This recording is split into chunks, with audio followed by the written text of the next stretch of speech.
আমাদের সকলের মুসলিম হিসেবে যে দায়িত্ব, সে দায়িত্বের মধ্যে আমি 1 নম্বর বলতে চাই জন্মভূমির প্রতি ভালোবাসা। আমি জন্মভূমি বলি, মাতৃভূমি নয়। মায়ের ভাষা মাতৃভাষা, কিন্তু মাতৃভাষাটা অন্য সম্প্রদায়ের তারা দেবতা মনে করে মাটিকে, সেই হিসেবে তারা মা মনে করে, মা দেবী মনে করে। কিন্তু আমাদের নিকট মাতৃভাষা কথাটা শুদ্ধ নয়, আমাদের নিকট জন্মভূমি।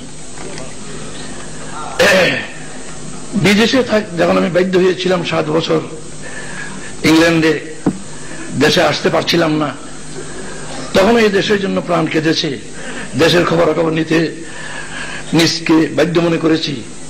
এই জন্য যে আমি নিজে চেষ্টা করে তো দেশে পয়দা হয়নি, যিনি আমাকে এই দেশে পয়দা করেছেন তিনি নিশ্চয়ই আমাকে এই দেশে দায়িত্ব পালনের জন্য তিনি চাইবেন।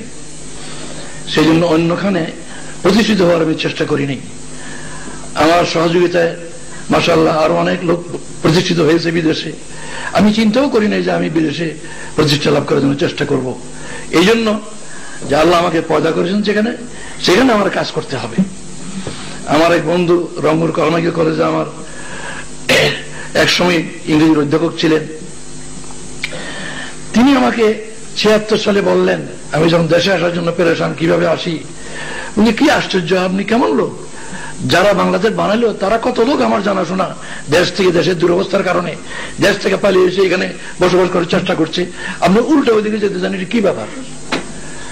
হ্যাঁ, ব্যাপার এটাই, যদি আত্মপ্রতিষ্ঠাই একমাত্র শিক্ষা আমার হতো তাহলে আমি এই চিন্তাই করতাম।